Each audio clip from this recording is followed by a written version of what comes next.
Hey there. I wanted to make this video to show off this tool, Malcom, that I developed.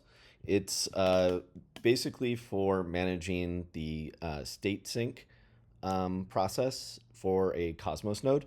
I built this because I tried to um, bootstrap my own node, and the node snapshot process was taking longer than I would have liked, and the state sync process that's built into the node was taking longer than I liked. So I investigated how all this worked and like what optimizations I could put in place around it.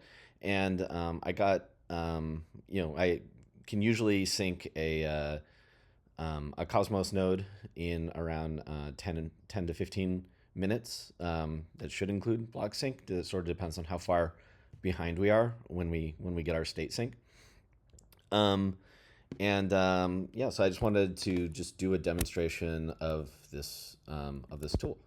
So here, let me pull up a terminal, and this is just a server that the only things that are really on it is I installed Go, and I have a Noble binary and a Gaia, which is the Cosmos Hub binary. Um, and so just in case I installed my tool Malcom on here, and I'm not sure if I already did anything, so I'm just going to delete any configuration files I might have had.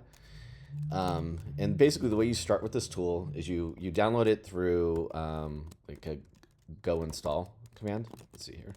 Go install github.com Ambrose Labs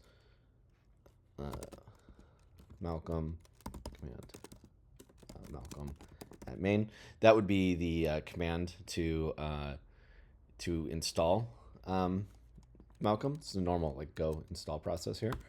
And then once you have it installed, you go ahead and init, which is going to put together some basic configuration files for you. And then you can do add Cosmos Hub 4.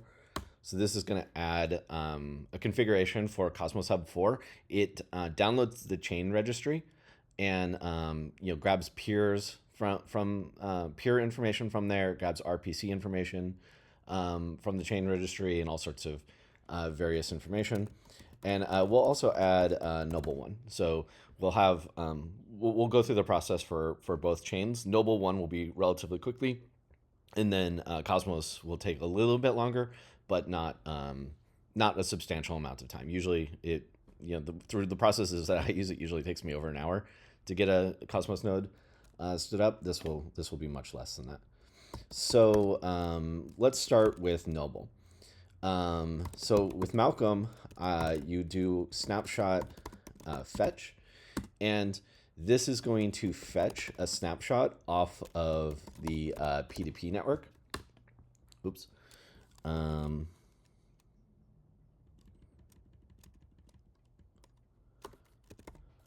Have to spell it right.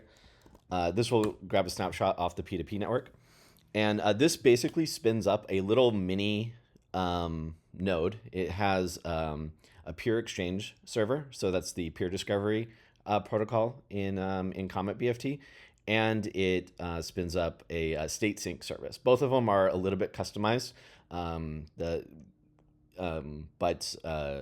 for the most part, they do kind of exactly what you'd expect. So for Noble, we've already downloaded the snapshot, because Noble's snapshot is relatively small.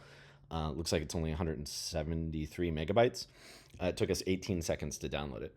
And then the next step is we have this snapshot, but a snapshot is really just compressed version of the application database.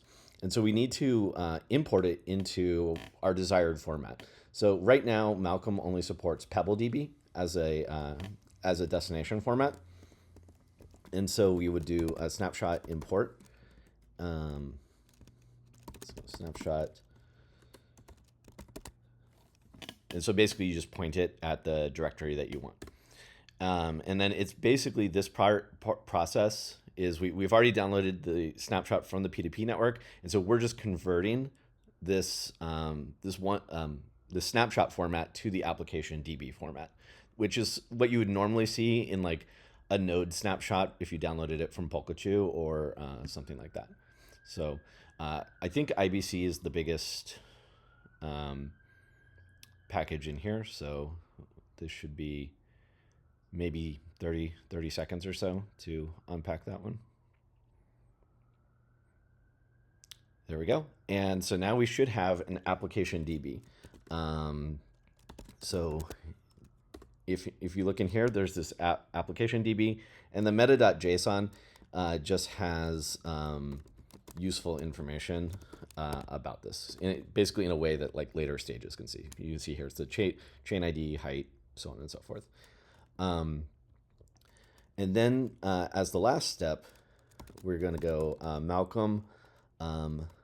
So another thing to point out here is we actually did do a verification. So this verification, what it does is it checks the app hash that we computed when we like created this application DB.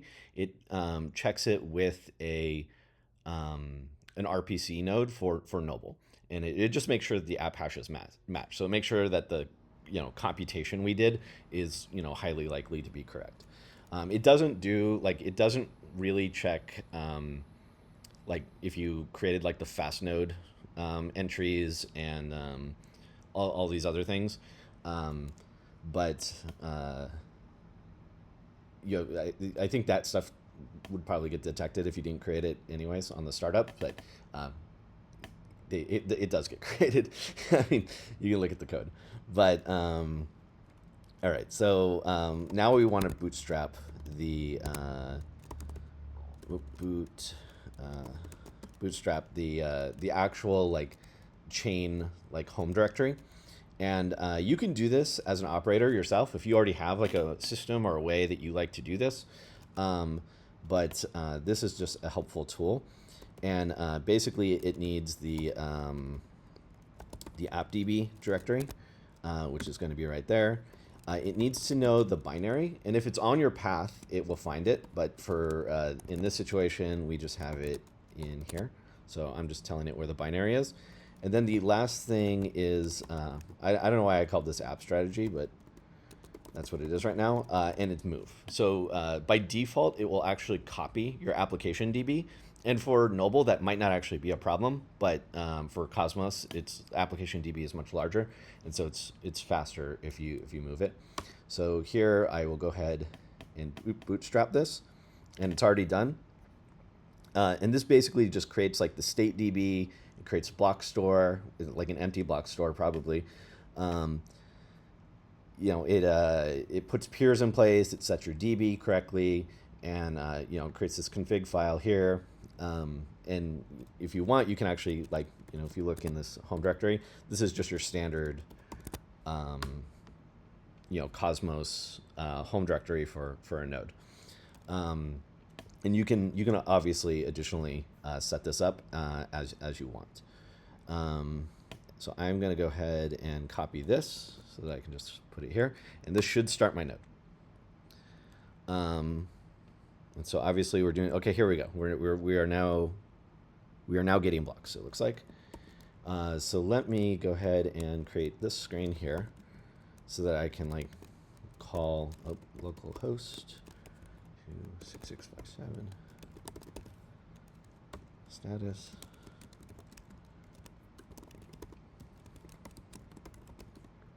And you can see we've already caught up to the node. So this is a Noble instance that is fully caught up with the current height of the Noble chain. And I didn't time how long it took us. I'm sure you can watch the video, but it felt very quick, like maybe a couple minutes to get a fully functional Noble chain. Noble is not a huge chain, so it's perhaps not that surprising that we would be able to do this relatively quickly. And so, I think we'll also demonstrate Cosmos Hub just to kind of show. But this is, seeing it with Noble is just to kind of give the overall flow here. So basically, first step is we fetch a snapshot. Second step is we convert that snapshot to an application DB, and then fourth step is, or third step is we bootstrap the chain, and then the fourth step is we start the chain and let it catch up, hopefully through block sync. So let me go ahead and remove these noble directories because we don't need them anymore. So we're starting over. And we already added Cosmos Hub 4 to the Malcom tool. And so now we're going to go back to fetch. And I'm going to do something slightly different with this one. So Cosmos Hub 4. Now, what I did with Noble is I downloaded the snapshot first, and then after I was completely done with downloading the snapshot, I started importing. Now, Cosmos Hub actually will download relatively quickly, but for larger and larger chains, like Babylon is a 17 gigabyte snapshot, you actually want to start the import as soon as possible, and you can start the import as soon as you start getting chunks from fetch, which is actually what the default, like the Cosmos node through the default snap state sync process will, as soon as it starts getting chunks, it starts sending it over to the application for processing into the application DB. And so if you add -- import to the fetch command, that's what it will do. Is as soon as it starts getting chunks, it will start sending things off to the to be imported into the application DB. So let's see. Hopefully this all works. So you see, snapshot offers are like all of the snapshots that we detect as as we're kind of connecting to the P2P network. Obviously there's this recent one here, which is 31085, which is hopefully the one that we pick. Yes, it is. I can see it right here. We have downloads starting. This is like the number of peers that we're hopefully connected to, and our download progress. And you can see we are downloading extraordinarily fast. One of the reasons why we're downloading so quickly, like 6 chunks per second, is because I spun up a bunch of extra state sync nodes who are providing snapshots to the entire network. Anybody can connect to these. You can find them over the peer discovery protocol. So hopefully if you use this tool, you should also get very, very fast snapshots. When I was first doing this, I was getting like 0.5, 1. Every now and then I'd get 2 chunks per second if I was lucky. I think one of the reasons is there's very few state sync snapshotters out there who are providing these over the P2P network. And I'm not sure if that's because there's not a huge demand for them, because like people assume that it's going to take forever, and so they don't provide them. But actually, Cosmos Hub, it was one of the better networks. I was consistently finding 5 to 7 peers that would provide me these snapshots. But I went ahead and just added 5 to the network. With this Malcom tool, I have a if you do Malcom snapshot serve, it will actually serve snapshots to the network. So we can see here, our download is actually complete, I believe. Yes, our download is complete. It downloaded 2.76 gigabytes, and but it's already started importing. It already completed 2 stores before the download actually completed. This one will take much, much longer to download, and so at some point here, I'm probably just going to stop talking and like let it go. I found that the fetch plus import part for the Cosmos Hub typically takes about 5 to 7 minutes. I think I do have a couple like optimizations and stuff here that sometimes make things faster, but these default settings kind of give you the best of both worlds. So I'm gonna go ahead and be quiet for now. I might fast forward this if it takes too long.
All right.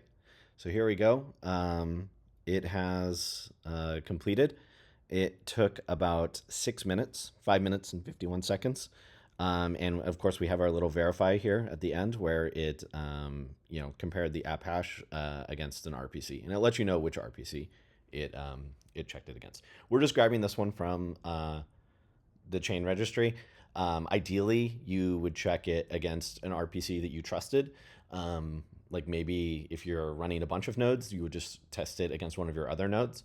Um, I think in practice, like, there's places that that you can go. You can go to MintScan, you can go to, Polka Choose nodes. There's lots of trusted sources that you could probably check a recent app hash against, and you'd probably need a pretty large conspiracy. But if you are super paranoid, of course, you want to be checking an app hash that you trust. There are the way that the Cosmos Hub or the Cosmos SDK solves this is they give you a proof, or I guess it's Comet BFT, but they give you a proof from some trusted height, and then they have a way to kind of like skip over nodes and basically use the validator signatures to justify that that the app hash derives from some trusted app hash. But I would say, like, in practice, like most of these state sync guides, like, have you just trust some RPC to get that trusted height and trusted app hash anyways. So I feel you may as well just do it for the snapshot. So we have again our app DB and our snapshot, and this time we were able to get both at the same time. The cool thing about I actually still write the snapshot to the disk because if for some reason you have to cancel your process or whatever, your snapshot actually stays here, and fetch will resume the snapshot from where it left off. So that's a very handy feature if you end up having to cancel something for any reason. Unfortunately, the import stage always has to be done completely from scratch. I think technically you could probably do something to make it resumable, but I just haven't thought about it that much. And we have our app DB, which is our application DB, and we can see this is much larger. This is 27 gigabytes in the application DB.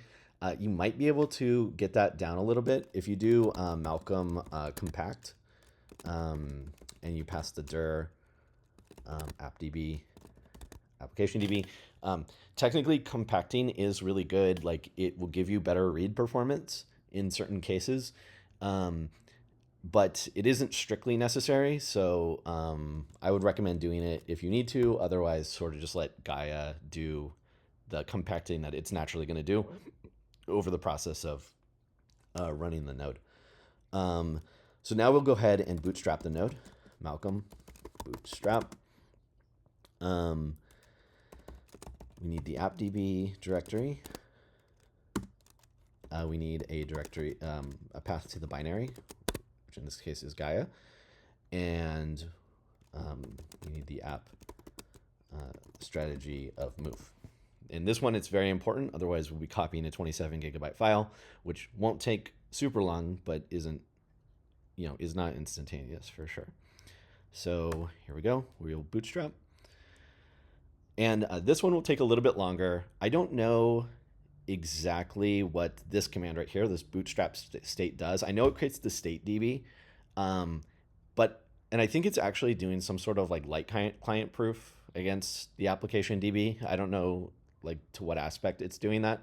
I believe I had a script at one point that was just like putting some data in the state DB, and it was working relatively instantly. But this command actually runs pretty quickly. It's like maybe a minute and a half. So it like kind of follows like the natural process of things, as opposed to like, me writing a script and trying to guess what the data is supposed to look like. So, which is, kind of effectively what I'm doing with the application DB. I guess just to talk about like some little disadvantages of doing that is, obviously if the application DB snapshotting process changes at all, then Malcom has to change. Also, the way that I've written it right now is focused very much on PebbleDB. So if you're not using PebbleDB, you want to use GoLevelDB or RocksDB, then Malcom in its current state isn't going to work for you. I do want to add GoLevelDB and RocksDB to the tool. It's just not been a priority, obviously. So here we go. We have bootstrapped a directory, and let's cross our fingers and let's start Gaia. So I'm gonna copy that, and here we go. Oh, of course. What I mess up?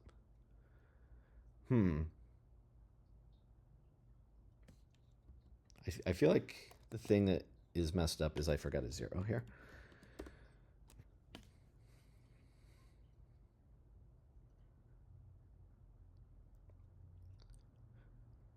Yeah. All right, so the node is starting. A couple times I've had trouble connecting to peers, so I'm hoping that I don't run into that. But let's see here. Errors connecting to peers.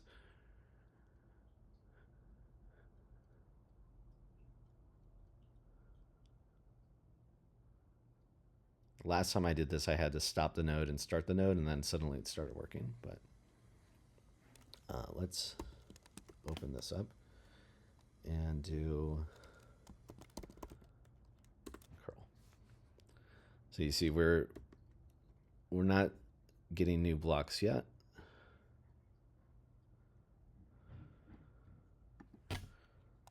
I'm just going to try shutting it down and starting it back up. So in theory, it should start block syncing in this moment, but you know, maybe if I had better. Right now, its peers are just from the chain registry.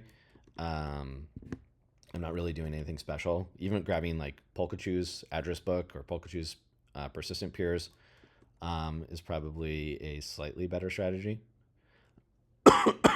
Let me just let this node shut down gracefully.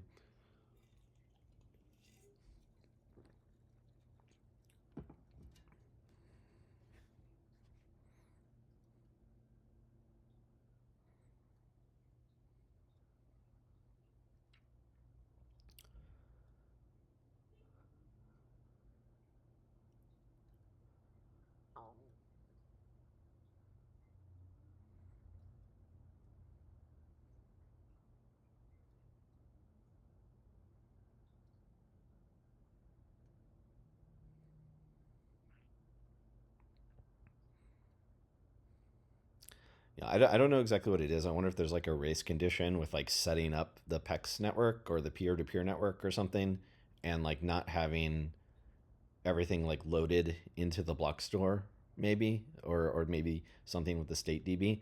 And so there's something starting the node like kicks that data into the right place, and then shutting it down resets the process, and then standing it back up like sort of works. But I'm not entirely sure.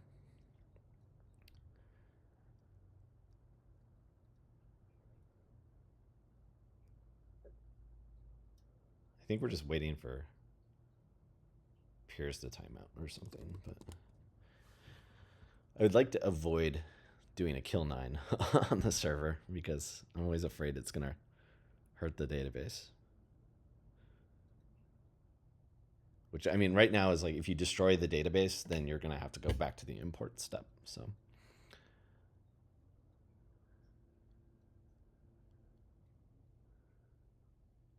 is it actually trying to reconnect to the peer? Here we go. Okay, now it's shutting down properly.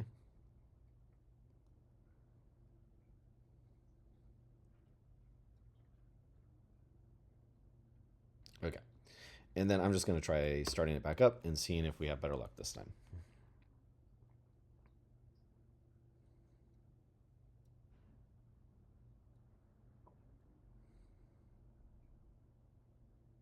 Here we go. This looks promising. So I think it's so weird that is what works. But you can see already I'm starting to get blocks. And then we can look on mint scan to see how far behind we are.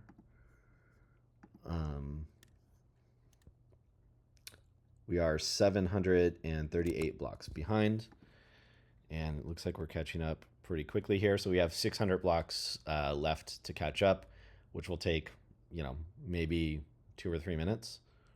I'll go ahead and wait till until it catches up, and I'll probably put some closing thoughts at that moment.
There we go. We should be reasonably close at this moment. We're a couple seconds away from catching up. There we are. We are now caught up Cosmos node. So I don't know exactly how long that was. Even with having to restart the node one time, that probably killed at least a minute or two. But we have a Cosmos node that is completely caught up. Anyway, I think this is cool. I don't know if node operators have better ways to do what I'm doing. I'm sure, like, if you already know the database format that you want, then obviously just like, you know compressing the application DB directly and maybe throwing it on um, S3 or Spaces or something like that makes more sense for your use case, especially if you have a high bandwidth connection to that thing. But for someone like me who sometimes I'm playing around with nodes and I don't really have a fleet or anything like that, this is a really nice way to get started up without having to hope that Polkachu's snapshot is within the last couple hours, or or deal with the normally like fairly slow state sync process. So cool. I hope you enjoyed this. If you have any feedback for me, if you think that there's a different approach here that is better, um, feel free to reach out and talk about it. I enjoy talking about this kind of thing.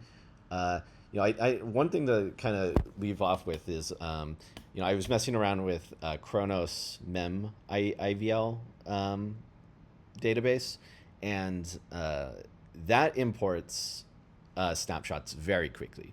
And it seems like IVLX, which Cosmos Labs is currently working on, introduces a lot of the same similar patterns to what that was doing. So it's very possible that, hopefully a couple months down the line, that that a tool like this isn't needed, because essentially I'm sort of sidestepping the entire import, the specific IAVL data structure, and implementing my own. But I'm sort of doing I don't actually have a data structure in memory. I'm just processing it in order. So I'm using the structure of the tree to import my data, but I'm doing it in a way that is pretty much only useful in like a batch import context. If you're actually trying to do node execution, then the thing that makes this fast won't make block execution fast. But it is very useful if you want to spin up a node real quick. So cool. I'll end the video here. I'm ZR Becker on Twitter, and please check out Malcom, which is under the Ambrose Labs organization, and hopefully we can chat. Bye.